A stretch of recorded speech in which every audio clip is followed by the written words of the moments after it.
This Torah class is brought to you by TorahAnytime.com.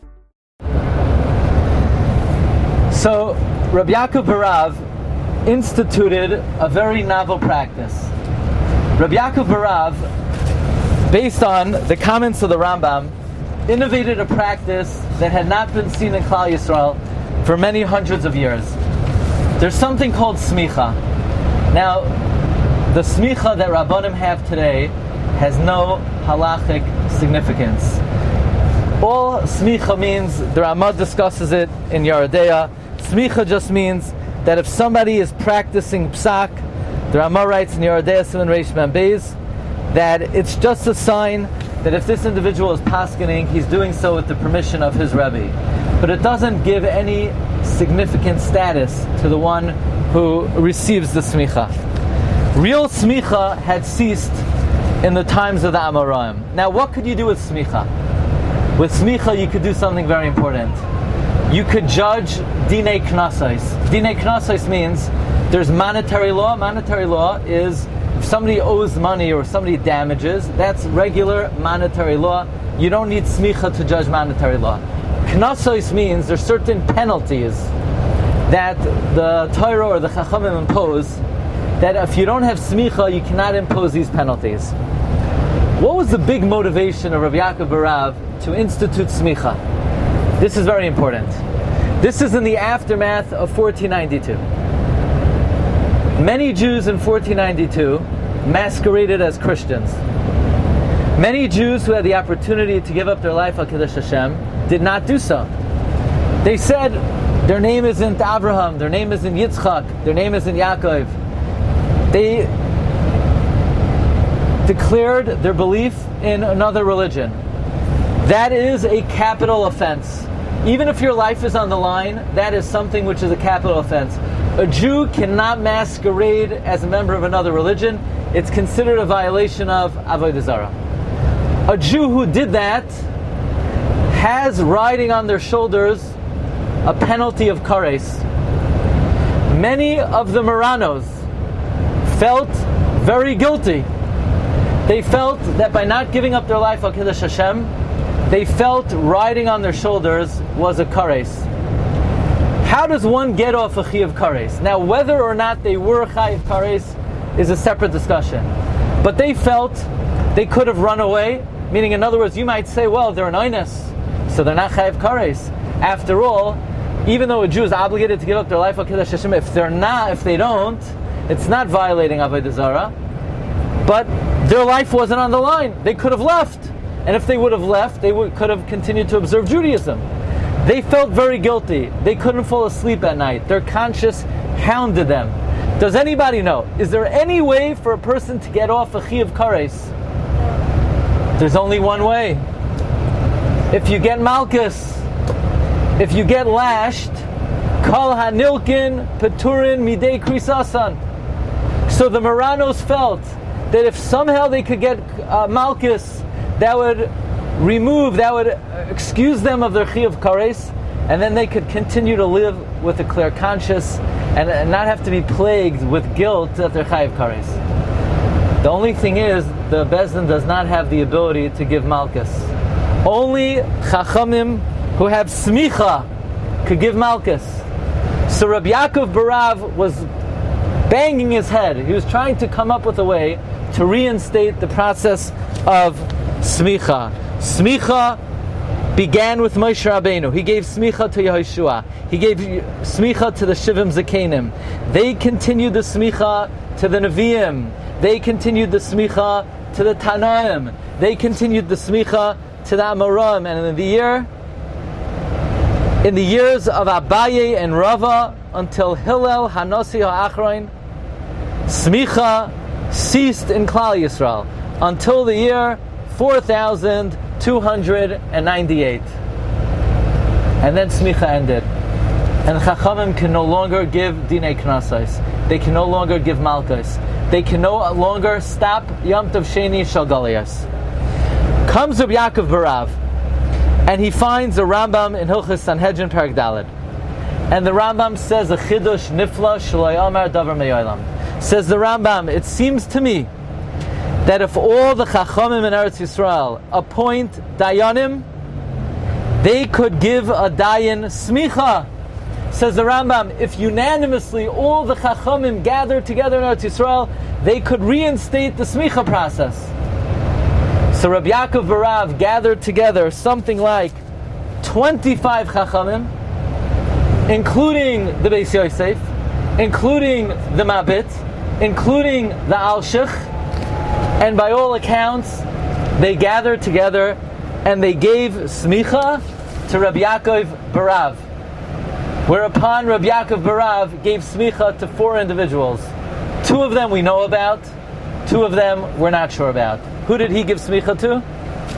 Maran Bet Yosef, the Beis Yosef, the Mabit, Rav Moshe Mitrani.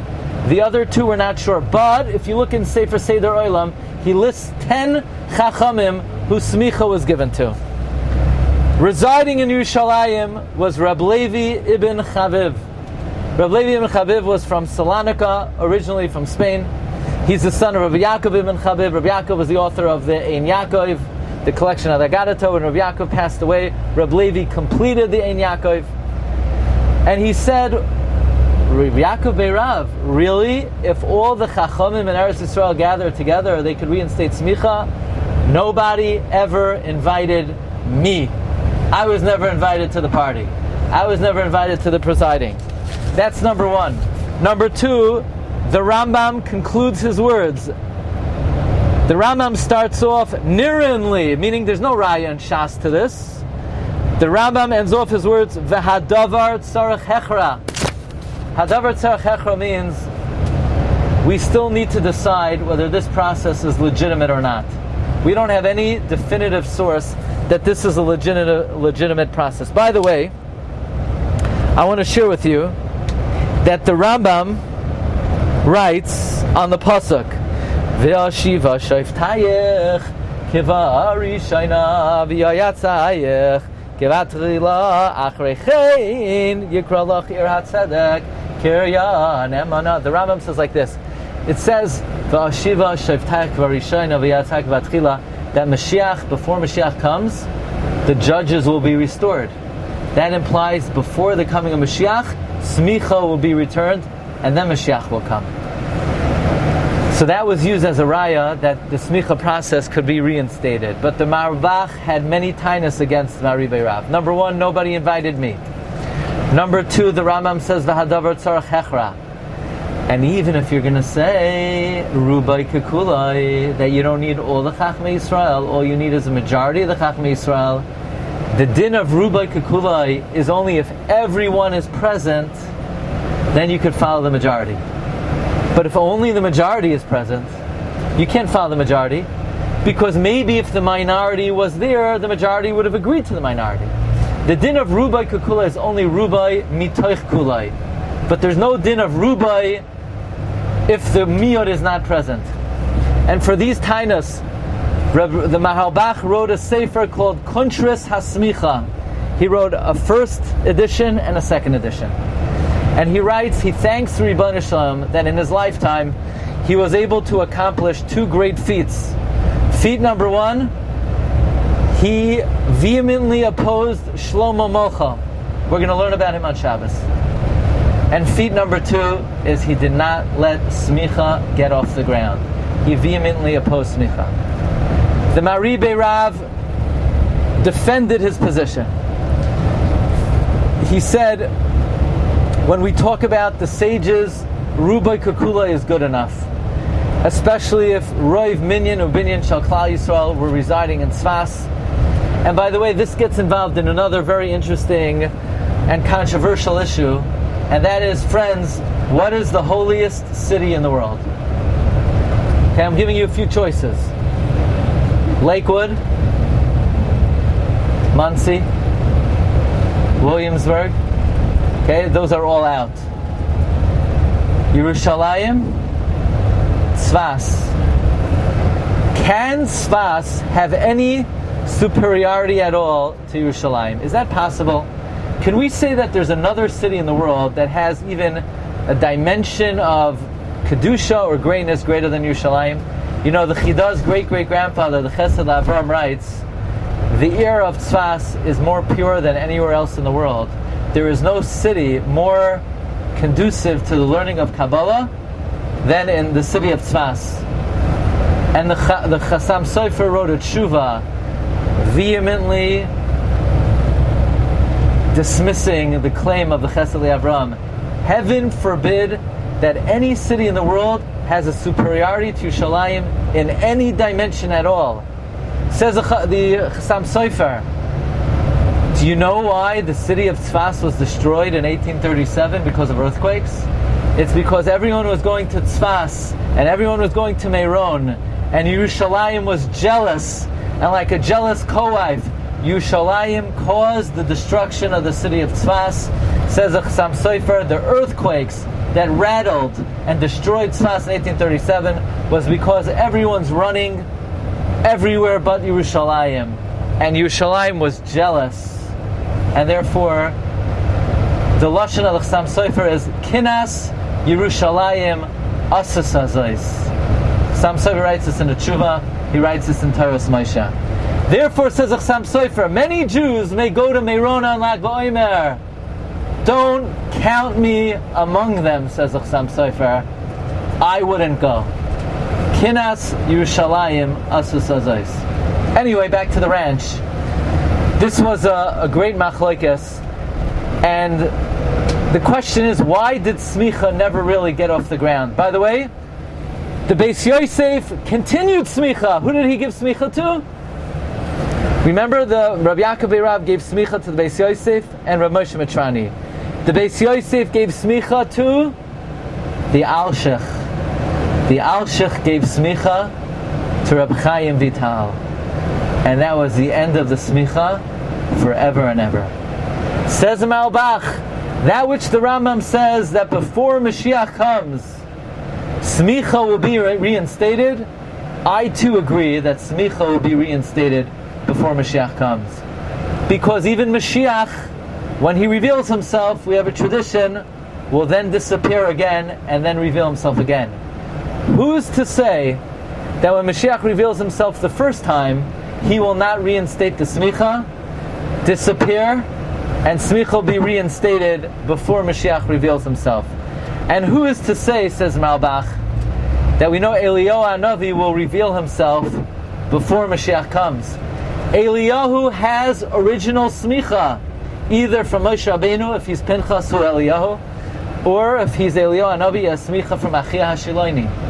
And therefore, says Malbach, just because Semicha will be reinstated before Mashiach comes, that does not necessarily mean that we, human beings, regular Chachamim, could reinstate the Semicha.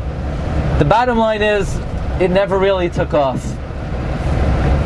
There is a sefer by Rabbi Chil Michal Tikachinsky called Ir HaKodesh VeHaMikdash, who chronicles the whole history and debate between Rabbi Yaakov BeRav and Rabbi Levi ibn Chabiv. The main reason Semicha did not take off is because shortly after it was reinstated, because of the Muslims, the Chachamim in Tzfas themselves were scattered, and they no longer had Roiv Chachmei Yisrael in one makom. So anyway, this is a machlokes that's rooted here in Solonika.